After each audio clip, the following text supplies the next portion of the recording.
do you go with dressing? 9 times out of 10, they'll say, oh, yeah, fine. I'm not really into fashion. And then when you really break it down and say, well, how long does it take you? How physically difficult is it? And then you talk about, okay, well, you might not be into fashion and that's fine. Fashion has so much impact, really impacts everything to the rest of your day.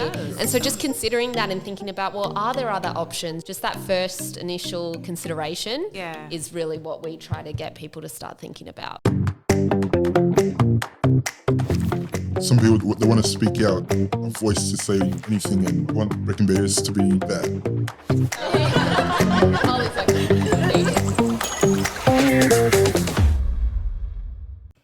Hey guys, Chithiki with Mags.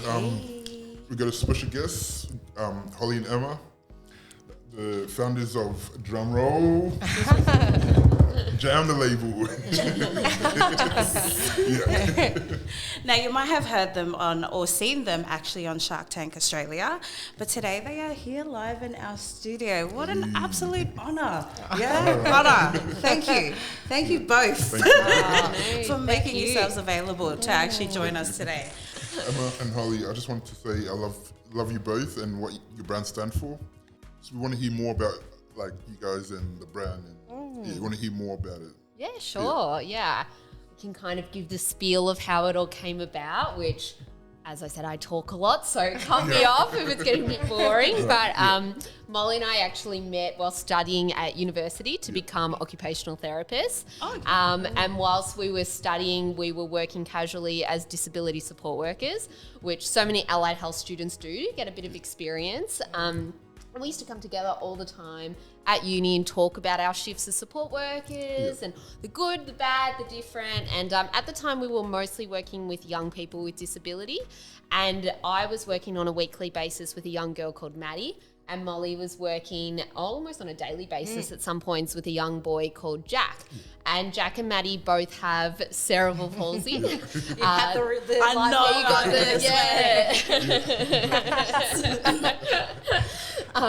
So both Jack and Maddie, they have cerebral palsy. They're full-time wheelchair users and they're physically reliant on others to provide physical assistance to get dressed each day. So Molly and I used to talk about Jack and Maddie all the time, and something we realised was that dressing was a difficulty for both of them during our shifts. And so many of our other clients, it was really time consuming, it was really difficult, and it was quite a degrading process. And we just felt like, you know, there was nothing out there at the time that existed that was fashionable, but also functionable.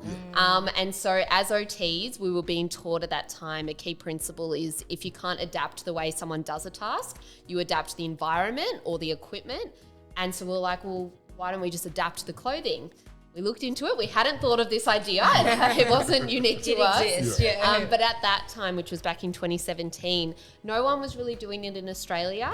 And who were doing it, it was really small kind of individuals charging a lot of money to make one-off pieces, or it was really medicalised or targeted towards the elderly. And we just very felt functional like, and not fashionable. Exactly. And we just felt like, you know, we don't have to choose between function and fashion, so why should Jack and Maddie? And that's where the idea for Jam came about, as you already clicked to, because I've named after Jack and Maddie. Which actually, Jack is a big fan of all. He's got about 10 of these buttons. Oh, really? Yeah. So this feels very Jack. Jack coded. Yes. Loves Do you guys often catch up with Jack and Maddie every now and then now? I see Jack, quite frequently. I saw him last weekend. Oh, that's cool. That's awesome. Yeah. Man, who would have thought of that? Man, it's such a joke. Good on you. Because it's not something that we would actually think of being in the actual disability, you know, space, right? This is not something, and I think what I really picked up is that adapt, that keyword. I really love that. And you guys actually thought of something completely out of the realm and adapting fashion. So man, kudos to you both. That's so good. Do you have anything else to add?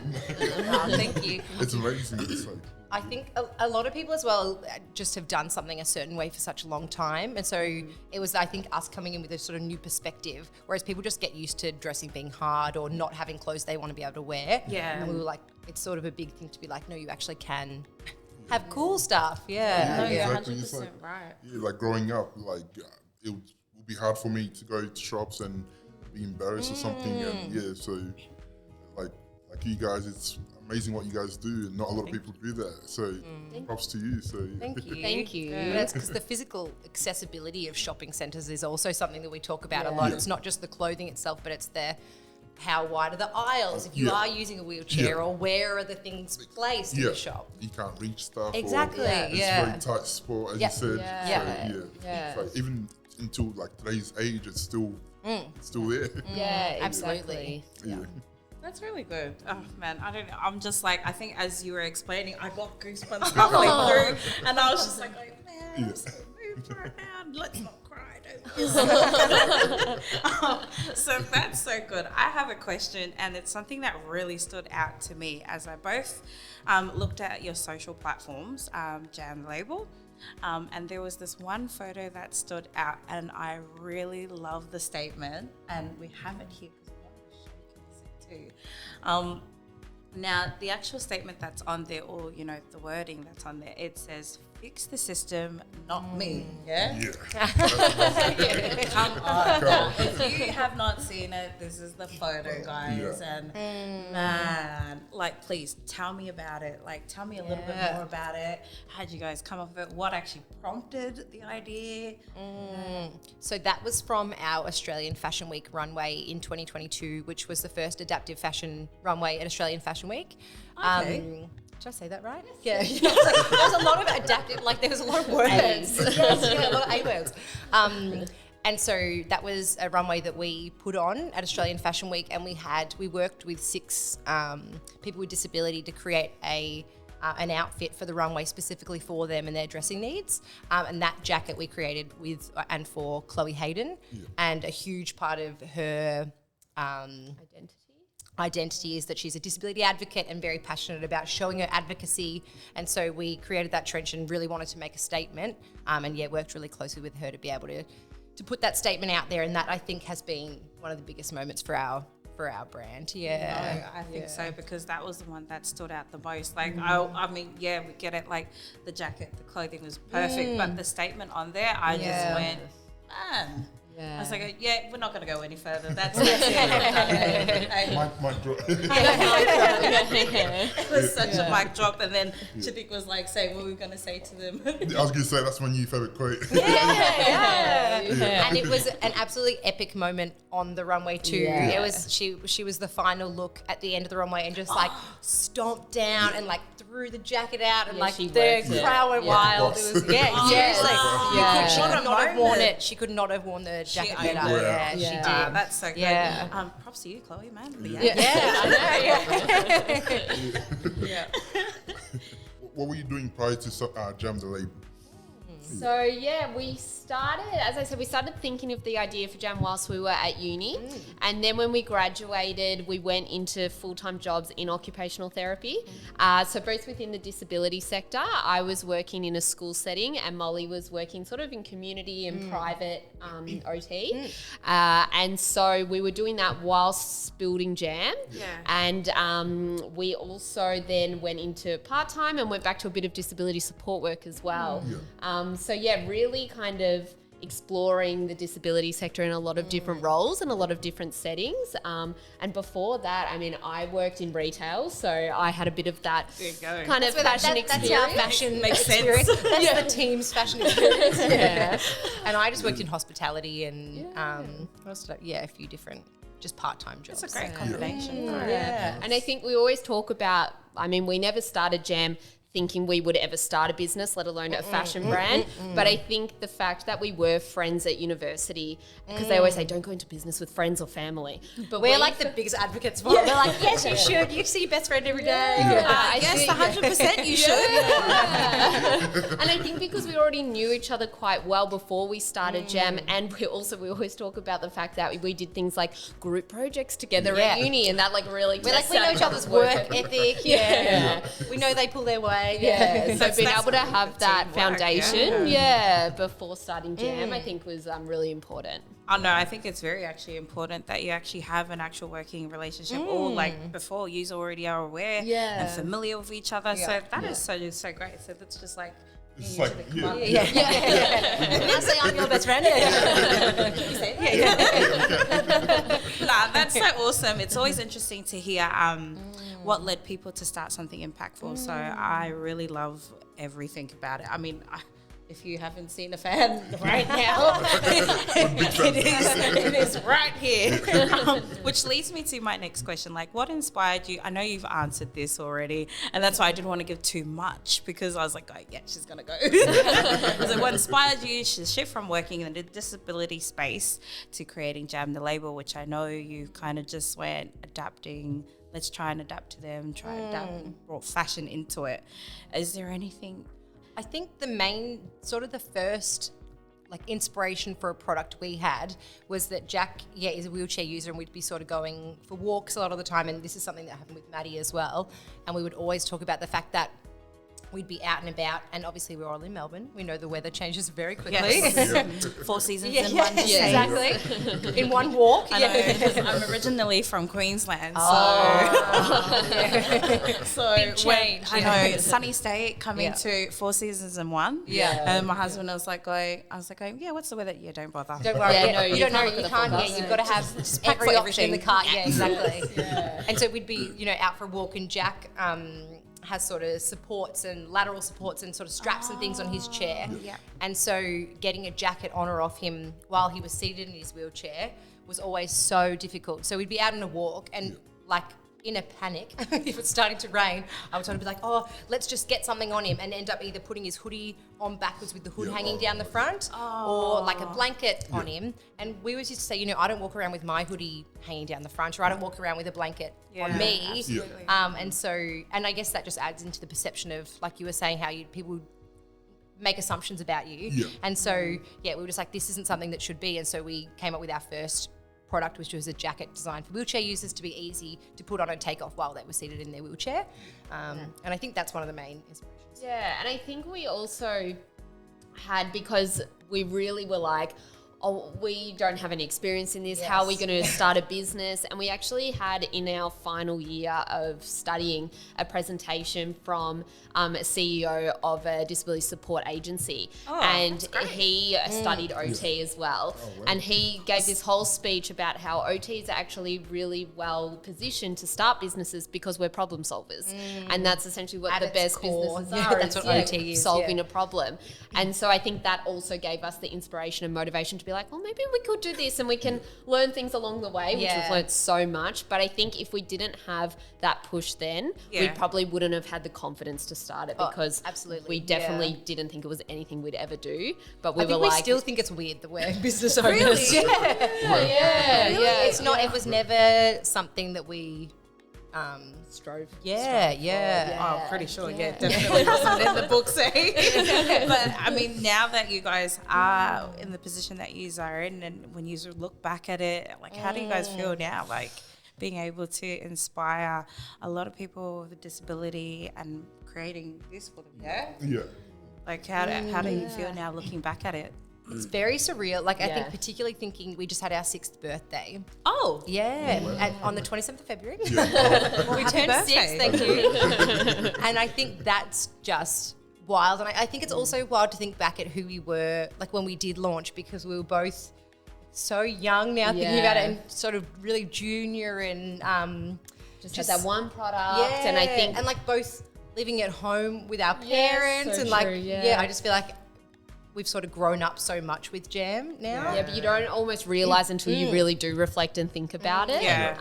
But So I think the experiences we've had, we would have never had as occupational therapists, like doing a fashion week. Or I know. going on Shark Tank. Like, Yes. we've had such experiences that just would Random. never, Yeah, and I think, but it's that core and like that story that Molly was talking about, the jacket, is what we keep reminding ourselves of, like, well, that's why we started. We didn't start to be a huge business or to make a certain amount of sales. We started to solve a problem.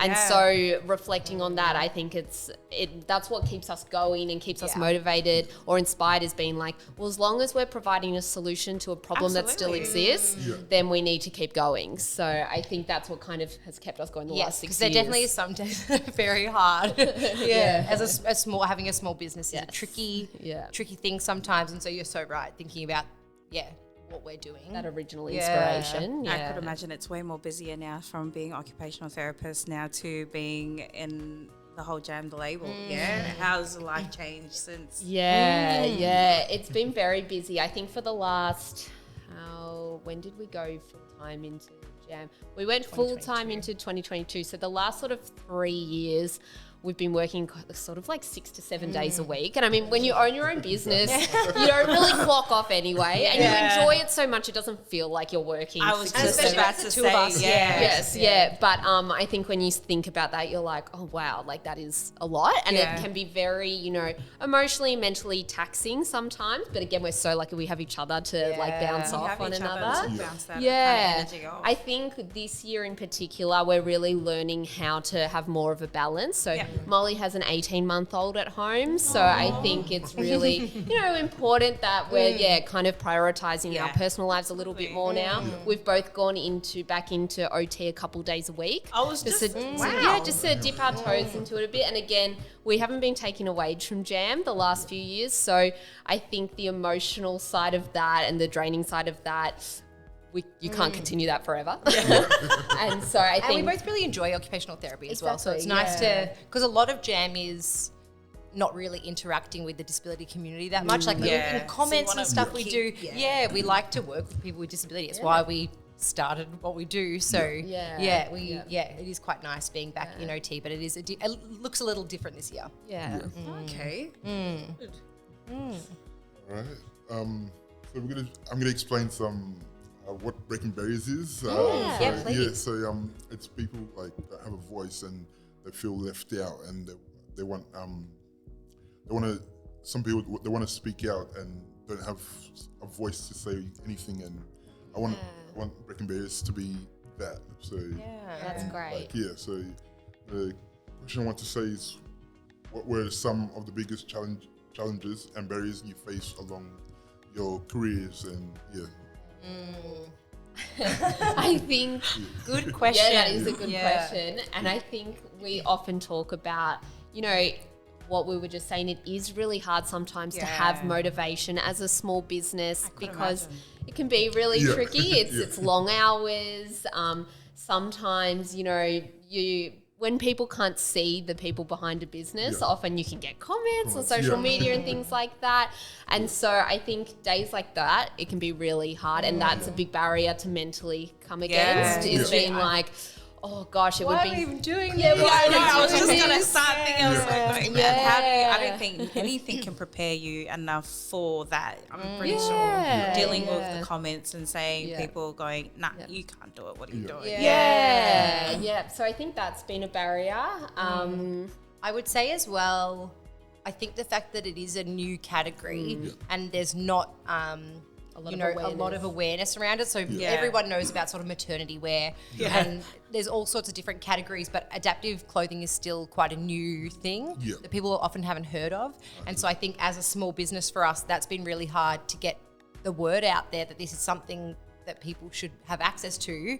As sort of mainstream brands haven't really... caught on to that, or sort of don't seem at this stage super interested in providing that. And I think that's a barrier for us because we're like, we need the big brands to do it so people know about it. And they're the one with the resources and the marketing and all that stuff.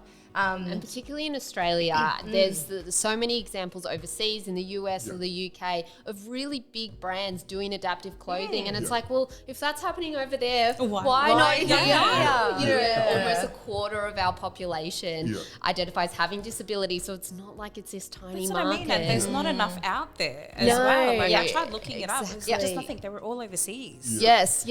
So, and we get sort of such a broad range of people reaching out to us, and I think that's why we're sometimes like, who are we making this for? Because we started it for young adults, but we're like, even we've got a customer who's 104, and we're like, there should be more options in different styles and different occasions and there's like millions of people with disabilities around the world, so exactly we should like have it all around the world, like clothing brand like you guys.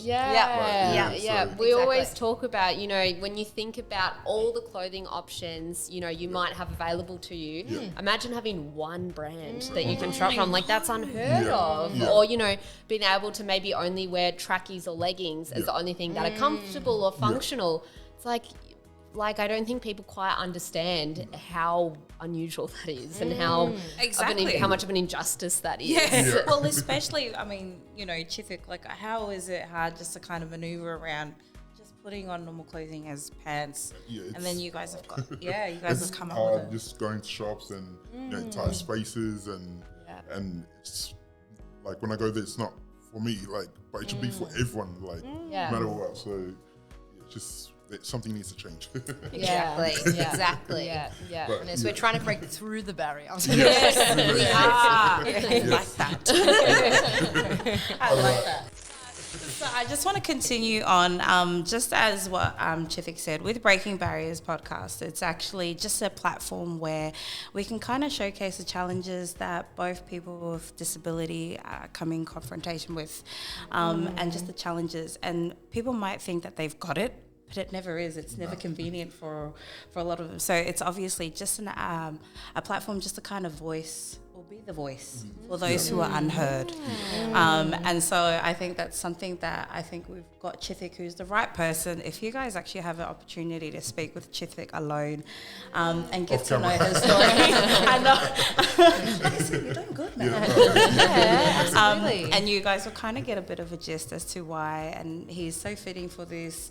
I think we work really well because, you know, a lot of the people kind of see Chithik struggles a little bit with stuttering when he's talking. I tell him, I said, don't worry about it. Like, show your flaws. Yeah. Show your flaws, because you never know the person who's actually watching it and they can see you and then they're going to go, man, I want to do that. I want to do that. If he could do it, I can do Absolutely. it. So, you know, if this is definitely the platform for him, and this is something he's breaking through those challenges, just like what you guys are doing Stepping now. out of You the guys, box. Yes, yeah, exactly. you guys seen that there was a problem in it, and you guys have come up with a solution. You guys have actually broke through the barriers, and I'm pretty sure that transitioning from being in a disability space into this, I am absolutely sure you guys have had so many challenges transitioning through all of that. And man, like I said, I take my hat off to both of you. It's really amazing what you guys are doing.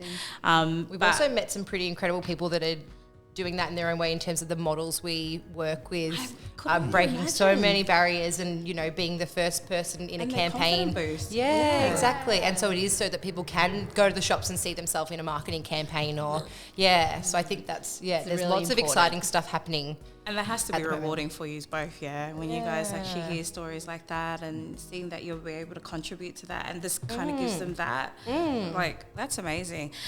So then I want to ask, what message do you want to share with people who struggle to find clothing that fits their needs?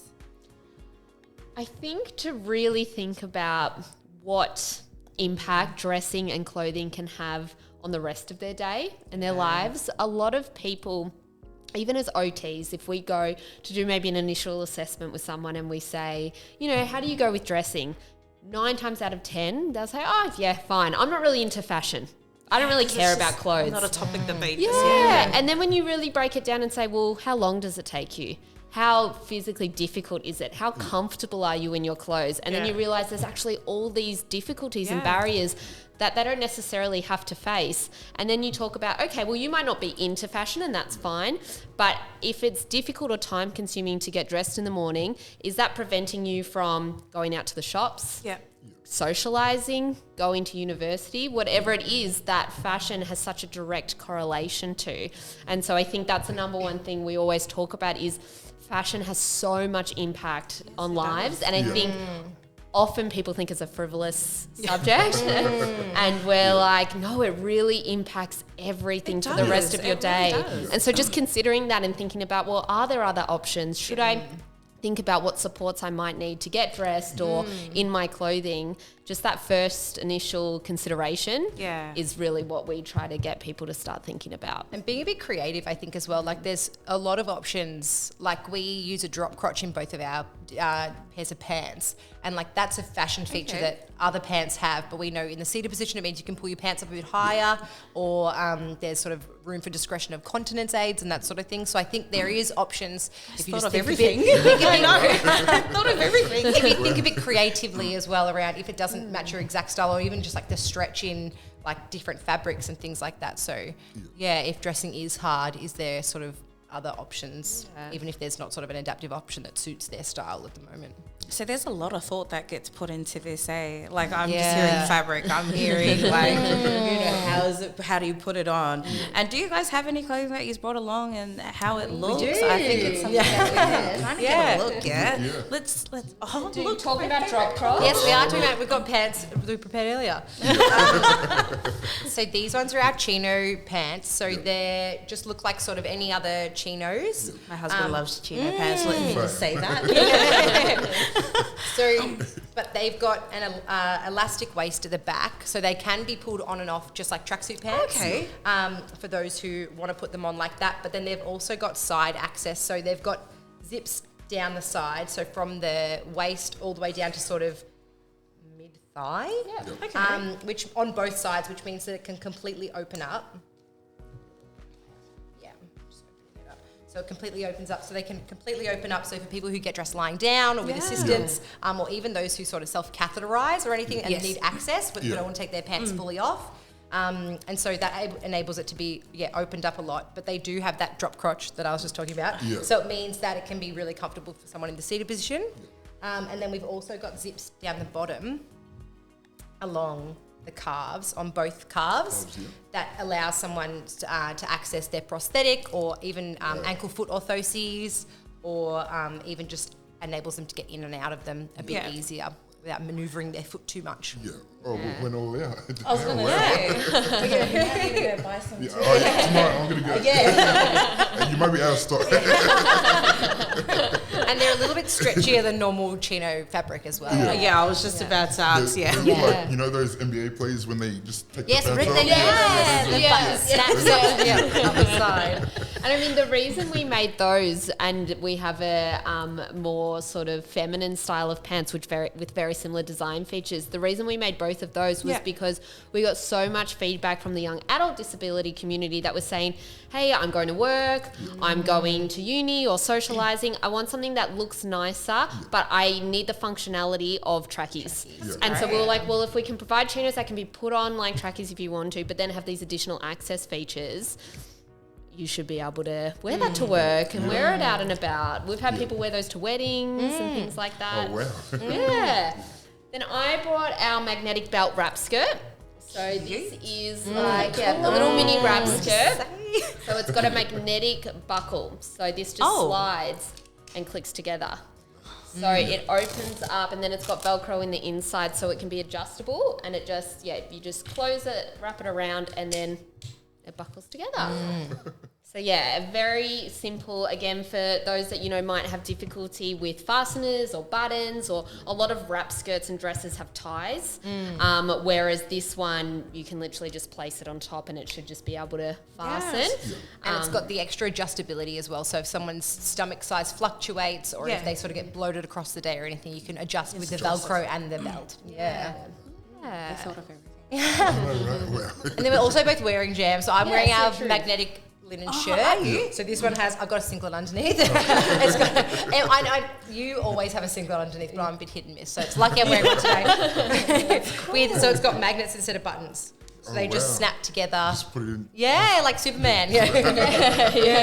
And then I'm wearing one of our bamboo tops. So this is our original tee. So this was our second product actually, because we found with Jack and Maddie, they get dressed lying down. And so trying to get a t-shirt or a long sleeve top over, they have contractures in their arms and upper limbs. Trying to get a top around their elbows, shoulders and head without it ripping or losing its shape was really hard. And so we wanted to create tops that had that stretch and were easy to physically get on, but they're also really comfortable and sensory friendly. So they've got flat seams, no tags. Actually, none of our products have tags. Oh, that's good. It's all printed on labels. And we always talk about, I think a lot of people hear that design feature and think, for those with sensory needs related to dressing. But we talk about, Jack and Maddie might not have traditional sensory needs related to dressing, but for them, they have very limited communication and mobility. So if a tag was annoying them, they can't rearrange the top, and they can't tell someone, my tag's really annoying me. And just like how annoying that would be to have that itch, and it would just be so and frustrating. Even things like seams, like as I said, we've got flat seams on our top, and again, that's great for sensory reasons, but it's also great to reduce the risk of pressure sores. Yes. So for someone that's in a similar position throughout the majority of the day, things like seams can be a real risk. So both of these are probably two of our biggest selling products, because I think it can help so many different people with different dressing needs. And can I ask, it's not just for people with disability? I was just going to say, because I'm looking at you both rocking it. I was like, So that was, for a while, instead of adaptive fashion, we actually referred to it as inclusive fashion, because we were we don't want to create a separate thing. We want to include people with disability, but the category is adaptive, so it's just quite confusing. So we were like, all right, fine, we'll join in with adaptive, but we still like the term inclusive, because we want it to be for everyone. No, that's good. Hashtag inclusivity. Yeah. No, that's awesome. I really how it's well thought. Everything, like, I'm looking at the magnetic shirt. I must say, as soon as this, I go, come on. It's so, my partner, when he tried on the sample, was like, oh, I'm never buying a shirt with buttons again. I know, it's so easy. No, I'm sure my husband loves Time wearing saver. suits and shirts. So he'll just be like, nah, say less. I say, order me one now. And I said, excuse me, I'm first. Join the line. It's like, I might go online tonight and like get some. It's like if I go to shops and get like clothes and like put it on, it takes a while, as you said. Like some clothes, it's like take probably an hour, not an hour, but like it'll take a while to like get dressed and. But with your brand, it's like very easy and fast. Quicker. And you You've got can better things to do with your time than get an hour to get dressed. Exactly. You've got better things Busy to do. guy, And not just that, just dealing with the actual shop assistants too. They're like, oh, you're taking up too much of my time. And then do you get nervous, or do you get like really anxious and go, oh no, I don't want it because it's okay. But really you want it, but you're just looking at their response. I just see their face. They're like, oh, I don't want to be here, blah, blah. Hurry up. So I was like, nah, stuff it. I'll go somewhere else. So I think that's something that's played a massive part. What has been the most fulfilling part of your work with Jam the Label? I think the customer feedback. That was the stories we get, like just such, even on TikTok, we had someone create a video the other day who was like, brought to tears, very emotional about how much she loved the linen shirt and what a difference it had made to her. And I think stuff like that makes such a difference, because we sort of are on our computers a lot, or just like doing emails or whatever. And so we're like, are people liking these? We don't really see the community that much. So it's things like the emails or videos we get, or even like when we go to expos and things like that, and people are like, wow, this is amazing. And that's what makes the biggest difference. I mean, we've had people, like, I remember once at an expo, we have a hoodie, and we have, it's actually, this features on a few of our products, that has a magnetic zip. So you don't need to thread the zip end together, they just attach. We should have brought a hoodie. I know, we should have brought that. That's like the one that we're really like, check this out. And it's not even just like, I struggle. I mean, like, when I have because I have a 16-year-old daughter, but I remember when she was younger, that was such a hard thing. Like, you're in a rush, come on. Put your jacket on. And I remember at this expo, and I think we had just brought this product out, and so we hadn't just had a sample. We hadn't seen much customer feedback yet, or community feedback. And this customer walked up to it, and she was like, "Oh, I can't do zips." And then I think you explained to her, no, it's magnetic. And she did it the first time, and she was like, I've never done a zip in my life. So that's really good that you have, because I'm pretty sure it's the same with us. Like, I come from a construction background, and so been there for 8 years, and then I've now switched over into the whole disability sector, and a lot of people go, what made you change? I was like, I just felt like construction wasn't doing much for me. Like, it was just a normal 8-hour job in front of a computer. You're making things work, it's all happening. But then when I switched over here, I said I wanted to be of service to somebody. I wanted to go back home and say, oh, look, I feel good, I helped somebody. So I'm pretty sure that feedback, you guys actually coming up with this and then having to hear the feedback that you come back from it, it's the rewarding part, I honestly have to say. And I have a different vision on what disability is now. Because before I used to be like, oh, like when I first met Chithik, let's put it this. When I first met Chithik, I was like, oh no, I'll get it for you. And he's like, no, I'm okay. And I was like, no, I'll do it. And he's like, no, it's okay. And then we went to the Disability Expo last year, and it was time for him to go. And where he had to go catch a cab, it was fine. I said, no, I'll walk with you. And he goes, what are you going to do? Push my chair? And I was like, okay. and it just dawned on me then that I was like going, they just actually want to be normal like us. Like they literally, like, you know, like I can do it. And if I don't know how to do it, give me an opportunity to do it. And that was something that Chithik actually really said that really spoke to my core. I was like, yeah, okay, I'll leave it. Yeah. So every time now, I'm just like, yeah, Chithik, can you go get this? Yeah. I said, is it high? Yeah, no, you can get it. Yeah. We're just like, that's just the space that we have now. And I think that's kind of made us look at it, disability, at a whole different way. And it's really good to kind of see that you guys have created such an opportunity or such an actual platform here where people can actually say, look, it's functional for me, it's stylish, and it's not just you who could be trendy, I can be trendy too. So good on you, man. That's really good. Like I cannot fault you guys anymore, right? Honestly, I couldn't. What are your next steps, or what project should we look out for? I think what we were talking about before is really what we're trying to focus on now, on getting the mainstream fashion brands to really care about adaptive clothing and really get that awareness out there, because we'll continue to bring awareness to the space, but I think as a small business, as Molly said, it's really hard. And so the best thing we can do from here is really show how needed this is and how beneficial it would be for the retail community to have more adaptive clothing options. So that's something we're really trying to focus on this year, is getting the awareness out there. Yeah, I think a big thing on our mind at the moment is around our pricing and things like that. And as a small business, we can't price ourselves like brands like Kmart. And so we need brands like Kmart and other sort of mainstream fashion brands to make sure there is accessible options at every price point. And so I think that's our big thing for this year, is to try and bring some awareness from mainstream brands. That's great. I gotta ask, are you looking for any models? Not me, I'm asking for a friend. Don't be modest. You guys will have no clients. We were just saying, I was like, if you put them on the runway, it's like, they see me roll.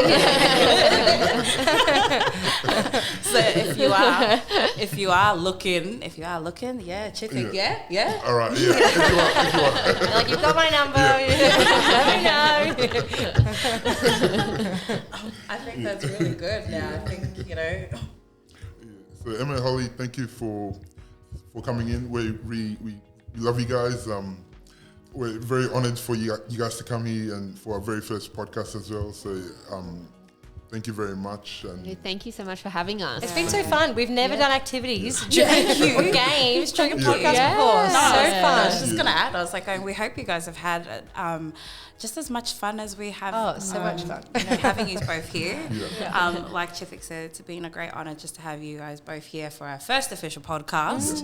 Let's just say, and probably not the last. Now we'll be like, everyone's got to get around it. You're great. Thank you so much. 10%. So guys, if you guys are interested, please look them up. Jam the label. Great stuff that are coming out, and please do them a shout out. Let's go.